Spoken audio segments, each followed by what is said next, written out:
Hi everybody, Richard here from Electric Classic Cars and welcome to another one of our videos. This time it's going to be a Q&A session. So in the previous videos I've been asking for people in their comments to kind of pose the common questions that they want answered in relation to electric vehicles. It can be anything from where does electricity come from or where do you even charge up an electric vehicle. So to help me on this video I've got my glamorous assistant Tim from behind the camera. So he's going to be throwing some questions at me, I believe. Is that how it's going to work? Yeah, I've selected a list of questions here that have come from the viewers on previous videos. And to stop you droning on, I've got a timer here, which is limited to 20 minutes. So we've got 20 minutes to get as many questions as we can answered. Okay. And the points for these? Is there like a prize at the end or something? There's no prize, there's no points, but there might be a pint. A pint? No point, but a pint. Happy days. So okay. When the 20 minutes is up, it's pub o'clock is what That's you say. right, yeah. Happy days. Yeah. Right, crack on then. Okay. So I'll start the timer. There we go. Right. So this is your chance to be the EV agony aunt for 20 minutes. So your first question is from Henry Hall 8538, and he's asked, how can people who live in terrace houses without on-site parking charge their EVs? Great question. All right. So around about 25% of the people in the UK don't have access to off-street parking. So for 25% of the population, they're probably thinking, well, how can I even charge a vehicle? Well, how do you fill it with petrol at the moment? You don't have a petrol station at home.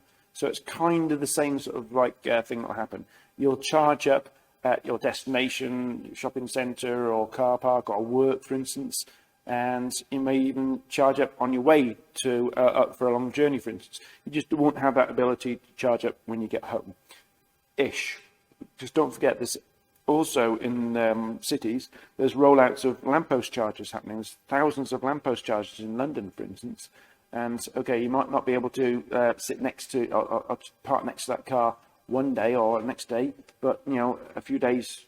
Every month, for instance, you might be able to park where that lamppost charger is. So that's kind of the crux of it. Okay, you won't be able to easily charge at home, but you can't fill up the petrol at home. You'll just be able to charge up at your destination or en route. Is there a way that EV drivers can know where chargers are? How do we know where? Yeah, absolutely. So with a Tesla, it's really easy. So with a Tesla, you've got essentially a big, massive, like iPad touchscreen thing there, and the sat nav there. If you're going from here to London, it'll work out where all the Tesla superchargers are, and you need to stop here for 10 minutes, and you need to stop there for 10 minutes, etc., etc. So it'll work out the route like that. But for others, and in converted vehicles, for instance, you haven't got that ability. So you have what's called an app. One of the most commonly used is ZapMap.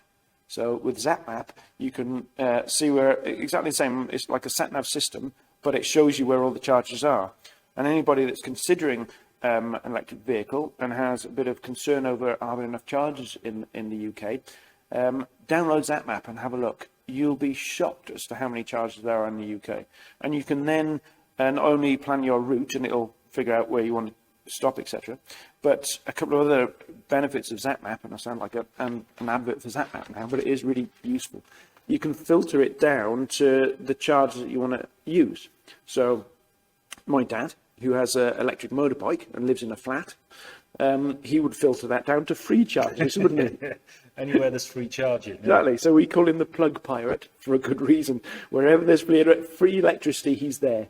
You don't get too many free petrol stations out there. Or for, if you're doing a journey where you want to charge it really quickly, you can filter it down to rapid DC charging and see where those are. And the other thing is you can go into that charger, and let's say I've got to go from here to, to York. I probably want to charge once on the way around about Manchester, Leeds sort of area.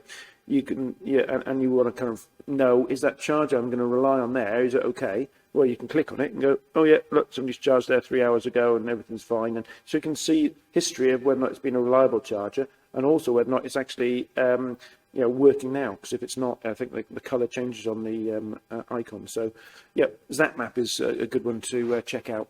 Other apps are available. Other apps are available. Yeah. Well done. Are they? I don't even know if they are. Right, next one's from Justin Schultz.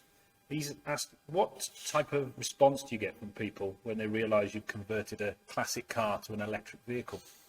Good question. I mean, obviously it depends on the person, and the car.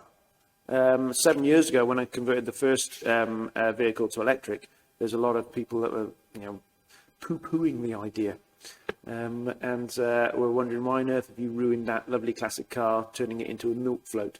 But there's not that many people out there that think like that anymore. And because the world is changing and people are starting to understand that, petrol and diesel is basically, poisonous death juice and killing not just the planet, but everything on it. And we need to move to a cleaner fuel like electricity, obviously from renewable sources. Then people are starting to understand that that's the future. So when they see a classic car like this, and then they see it on a charge station charging up at Tesco's or a place like that, they're very curious, but in a positive way now. And, they'll come up to you and have a chat about it and think, well, it's a lovely car. Is this really electric? How did you do that? Wow, it's amazing. And, there's a lot of positivity around it now, and less the whole, I can't believe you've done that to that car. Yeah. Depends what the car though. I mean, if you convert a Ferrari and turn up to a Ferrari convention in it and start charging it up, well, we'll have to try that, won't we? No. That's one to try out. Okay. Next one's from Batty Bry, and they've asked. Batty Bry, good name. How would an EV, typical EV like a 4x4 Land Rover conversion, cope with a proper river crossing? So, at what level does the water become an issue? Well, the water becomes an issue when the water rises up around about that area there, basically. It's all about how well you've sealed the electric components, because if you think about submarines and submersibles, they're all electric. I mean, if you've got, something that's going to go to the bottom of the ocean, I can guarantee you that's not petrol or diesel powered, that's electric. And, those scuba diving little things that you grab onto with a little propeller at the back and stuff, that's electric. So as long as you've sealed the electric systems suitably, then there's no reason why you can't drive an electric Land Rover into the bottom of the lake and then back up the other side again. So the limitation is how long the driver can hold their breath. Yeah, exactly. Yeah, okay. Yeah. So, and with a petrol or diesel engine, it needs air to combust to turn into energy to go forward. And you'd have a really, really long snorkel if you did that. So, in short, there's no limits really to how deep you can go with an electric vehicle, apart from the human behind the steering wheel. Great. Right, this is from 97M Provi. What is the percentage material and labour cost of a typical conversion?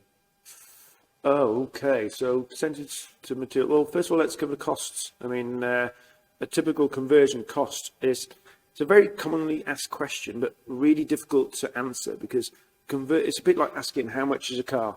Well, you can be anything from 100 quid up to, 100 million quid probably. And the conversion is kind of the same. I mean, if you take a small car like a Fiat 500 over there, it's got small range, small power, and a fairly efficient kit that we've developed over time so that we can probably convert it in a few days, you're probably talking about £25,000. And then it ranges up to probably £125,000 for a full-on Range Rover Classic with all the knobs and whistles and all the things that go with that, long range, massive power, etc. But as far as percentage is concerned, I would probably say 60% is the parts cost and 40% is the labour. So 60% is parts, and of that, a big lion's share of that is batteries. And then the next biggest chunk is motor and controller. Next biggest chunk then is probably the charger, and then so on and so forth. So yeah, 60-40 split, I'd probably say, between parts and labour. Right, so there's still quite a cost then to a conversion with the bits are quite expensive then. Yeah. I mean, it's not a mass market. It's not been commoditized that much yet. It's still pretty specialist. Yeah. I mean, you can convert a car for a lot less if you are a real DIY type of person. You can probably pick up a second-hand Nissan Leaf that's been crashed and grab the motor out of it, and use a hacked control board along with a battery pack and kind of shoehorn that into some vehicle. You can probably do it for a fraction of that cost, but you've got to know what you're doing, and it's a lot of investment time. And then they'll suddenly realize how much labor, if they logged all their man hours that they put into that DIY conversion and then put a typical garage rate to that, they'll realize why it's expensive. Okay. If they did it properly, that is, which I hope they did. Right, okay. Dean Hamer next. His question relates to the age of cars you'll convert. So what sort of age is the sort of cut-off for you for doing a conversion?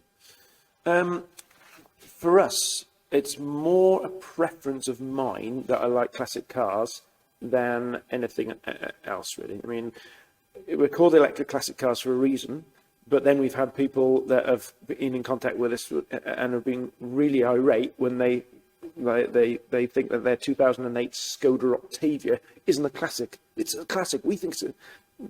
Classics for me are 1950s, 60s and 70s cars. And as soon as plastic started to be used on dashboards is kind of where I started to lose my interest in cars. So early 80s is probably the most, modern cars that we would readily convert. But having said that, we don't say no to more modern vehicles. It's just I need to be persuaded. So looking at a Land Rover in front of me here now, it's a 2010 Defender. We convert a lot of those vehicles. They're fairly archaic classic cars, if you ask me anyway. So Defenders, we do. Behind the camera there's a Porsche 944 S2. That's a 1990 car, I think it is. There's an Alfa Romeo over there. I think that's a similar age. So we do more modern classics, but I have to be persuaded. So 50s, 60s and 70s, definite. Anything more modern than that, I need to... You'd have to have a good case. Yeah. Okay, that's a good answer. Mark Walker, he's asked, what about regen braking? Do your conversions have regenerative braking? Yes, in short. And a lot of people think that regenerative braking is something to do with, you attach things to the brakes or some system is controlling them. It's not. Regenerative braking is just literally turning the motor into an alternator, putting electricity back into the battery. So any electric vehicle out there that has a motor on has regenerative braking. It's just essentially as soon as you take your foot off the throttle, you're sending a signal to the controller to say, well, he doesn't want any juice going that way anymore. Well, I can start putting it that way. And as soon as you turn a motor into essentially an energy generation device, obviously it's got to take that energy from somewhere, and that's taking the energy of motion and turning it back into power, and that's what's slowing your vehicle down. And when you put your foot on the brake, what you're doing then is sending a signal to the controller now to say, actually, this guy wants even more braking now, so I'm going to put the brakes on, but I'm going to probably turn the regen up a little bit more as well. So it's like turbocharging your brakes. So you're getting some energy with regen braking, you're getting some energy that's going back into the battery to give you a bit more range. But does it also improve the braking performance? So are you braking less because of the motor assisting you? Absolutely. I mean, you get into a mindset of single pedal driving. So all you end up doing is just putting your foot on the accelerator, coming off the accelerator, and the car slowing down into a roundabout, and then off you go. You hardly ever, in fact, you get so lazy in an electric car, it's like, oh my God, I've got to put my foot on the brake. I've got to move my foot all the way over there to the brake now. Oh. And you really do just use the accelerator, for braking by just taking it off. So that's going to give you less brake dust on the wheels. Yeah. It's going to give you less wear and tear on your tyres and your brake system. Absolutely. And obviously you got to bear in mind that the particulates from brake pads is nasty stuff. So reducing that going into atmosphere is a good thing. And way back at the start of electric vehicles, everybody was saying, oh, we're going to have more brake dust because electric vehicles are heavier, etc., etc. They're not as good for the environment as all that usual FUD. Fear, and what's FUD stand for? Fear. No idea. Heard of it before. Oh, I forgot. Anyway, all the rubbish that started to come out about electric vehicles at the start, like, particulates from brakes. And what we find is because you use the brakes a lot less, you've got brake pads on electric vehicles, which, have been changed in 50,000, 100,000 miles. I mean, my discs on my bus probably look as good now as they did when I converted it 6 or 7 years ago. Okay. So. Well, I think that might be one for a future tech talk. Maybe do it in a bit more detail and show how you set up the regen. Yep. Fine tune it. Another one. The next question might suit a further tech talk as well. This is from Alessandro Russo and Mike Winter. They're asking about power steering, brake servo, air conditioning, etc. How do you get these to work once you've taken the engine out? So you've lost the hydraulics, you've lost the vacuum, you've lost the bits that were coming from the engine. How do you take That's deal with that? good one. And a lot of people don't realise that when you take an engine out, obviously, you're also throwing away then the power steering pump and the heat, where do you get the heat from, etc., etc. So you have to replace all that with electric, essentially. So your power steering pump, for instance, instead of being belt driven off the engine, now it's essentially going to have a motor on it to drive that pump. And some people are wondering, well, why don't you attach a belt to the electric motor? Well, the trouble is that electric motor is proportional to the speed of the car. So when you're going really slow or come to a stop, that belt would have stopped as well, which means the power steering won't be working. And that's when you need your power steering, when you're at low speeds or zero. So in short, what you have to do is you have to electrify all of those elements, from the heater to the vacuum. You'll have an electric vacuum pump, to power steering, etc. And it's a good topic for a tech talk. So we'll do a tech talk on that. Maybe get all the bits out and have a look at them on the bench. Perfect. Okay. Let's do that. Cool. Right, Steve Patterson, what happens to EV batteries when they reach the end of life? So recycling, degradation, etc. Yep. Okay. I think you're going to have to be brief on this because we want to try and get as many in as we can. Okay, right, really short. So battery degradation, what is that to start with? Well, over time, the capacity of a battery will reduce, and it's not as quick as some might think. I mean, with Tesla, for instance, you can just Google Tesla battery life and you'll see some graphs on there of thousands of cars amalgamated into a graph. And, what will happen is the capacity will go from 100% down to 99%, 95%, 80%, etc. And at some point, you'll still have a battery, but it just won't go as far. And then the question is, well, what do you do then? Do you then replace that battery? Or, and if you do replace that battery, where does that battery then go? Landfill is the last place it will go, because obviously it's still, let's say, got capacity of 60% in it. So that can then be used for energy storage, whether or not it's grid balancing, or energy storage at homes or businesses, like I've got at my house, for instance. And then over time, that battery will then degrade and degrade and degrade. And at some point, then it probably won't have much of a useful life down the road. And then it'll get recycled, because there's a lot of really valuable elements, materials in those batteries that took a lot of money to dig out the ground and process, when it was made decades prior. So you'll find that they'll be recycled. And there's already a burgeoning business sector out there at the moment. It's fairly niche, but it's growing rapidly, that is recycling batteries. And that is going to increase exponentially as the electric vehicle market really takes off. So, top tip for investors: invest in battery recycling centres. So, if I bought a new Tesla, how far do you think? How many miles will I get out my Tesla before the battery is at a point where it needs replacing? Well, the first thing you need to decide is at what point would you replace it? When it's at 8% capacity, 60% capacity, 40% capacity, etc. But let's say, I don't know, 80% or whatever, you'll probably find with a Tesla, which has very good thermal management of its battery packs. Older cars and different makes of cars, for instance, they didn't look after their batteries as much because the technology was fairly new back then.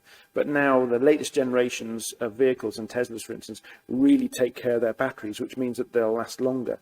Especially with the latest lithium iron phosphate batteries, they actually last longer than the previous technology out there. So again, anybody wants to look at this scientifically with facts, if you like, rather than out of my memory, just Google Tesla battery life or battery degradation, and there's plenty of graphs out there. But from memory, it's something like after about 200,000 miles, you're probably going to get to something like 80% capacity or 75% Wow, capacity. Pretty good, isn't it? 200,000 miles, and you've still got 80% left. It's a lot more than you think. Yeah, wow. I mean, there are horror stories out there that people then pick up on and use as, I heard about this guy and I read this thing in the Daily Mail or whatever, that, a car after 60,000 miles, the battery was, etc. But there's always an exception to the rule. Yeah. But in general, electric batteries last a lot longer than people think. Yeah, good, okay. Gareth Parker next. What do you do with all the engines once you've removed them? So if you've got a warehouse somewhere with 100 engines just sitting there? No. So in short, they get sold into the second-hand classic car market to keep other classic cars on the road. And that money then goes back into the project for clients. I don't think I know of one single car we converted. I think there's about 70 odd cars we converted now. I can't think of a single one where they've taken the engine back. They've sold them all. Yeah, so they get recycled into keeping other cars on the road. Yeah, and sometimes a car comes in, it's completely seized, the engine hasn't like run and turned over in 30 years. They kind of go to the recycling centre, but in short, they get sold. Okay. Favourite question here, not because of the question, but because of the people who've asked it. So we've got Ratty Rex and Monkey Sausage. I don't think they're together. I think they're just separate people. Oh, they should be together. They should be together. They should should be a cartoon, yeah, shouldn't they? Yeah, exactly. It should be a children's cartoon characters. But they've asked the same question. Are there some types of car that you don't think should be converted? So any car you wouldn't convert, or is it all fair game? I started so finish. Right. Yeah, good question. I mean, most classic cars are converted in volume. I mean, there's Beetles, I think they're 25 million, probably more than that, ever made. You know, the most rarest car we've done so far is the Gordon Keeble. There was 99 of them made. But, you know, mostly classic cars were made in volume. So there's still lots and lots of them out there. And I'm a classic car owner that wants to enjoy and drive classic cars. I am not a fan of sticking a classic car in an oxygen tent somewhere and just forgetting about it and just treating it as an investment. That's not a classic car. If you want to do that, buy a painting or something. Classic cars are to be enjoyed. So anything that is mass produced, I think, is fair game to get converted to electric. We wouldn't convert, you know, some old Bentley of which there's only like 3 or 5 of them in the world, etc. And that would be, you know, like painting a mustache on the Mona Lisa, as people like to say. But no, I think most classic cars are mass produced. There's no reason why they shouldn't be converted to electric. Okay. And as the timer's beeped, I got one more question, just very briefly. This is my question now. Right. Of all the cars you've converted, which has been your favourite? Which one would you have kept of all the cars you've Apart from converted? my cars? Apart from yours, if you could keep one from other people's Well, conversions. it's a lot of cars. I mean, it's A lot of cars. about 70 odd cars we converted here at the workshop. Very quickly, the one that comes to mind straight away is the DeLorean. Just because it's such an iconic car from, you know, my past, and we're about the same age, and it's just, you know, such a cool car from our childhood. But equally, it was so improved when we converted it to Tesla power. It turned into this awesome, like, you know, car It should have been when it was made. from the factory. It was like driving a Tesla Model 3, nice and refined and smooth, and it had power. And then you realise it looks cool as well. And you go like that on the key fob, and the doors go like that, and just so. The trouble is with that car, you couldn't go anywhere, could you? Because you got mobbed every time you stopped. Yeah, but it was nice, and he had kids going, "Look at that, Mum!" I love it when you're putting a smile on people's face as you drive past, and you know, I love doing that, and it's part of the enjoyment of classic cars. That, you know, you just put other people's like mindset into a good mindset for the rest of the day. So, yeah, it's the DeLorean for me. Okay, well, that's all the questions done. Right. Like I said, we wanted to limit it to 20 minutes, so I think we're going to have to do another session. We've still got some questions, and I'm sure there'll be some more to come to add up. So, cool. All right. Well, that's it then. So, time's up. Hopefully, you enjoyed those answers. There's probably loads of questions that we haven't covered there, but we'll probably do a few Q&A sessions throughout the year. So, keep those questions coming. And thanks for watching. I'll see you on the next video.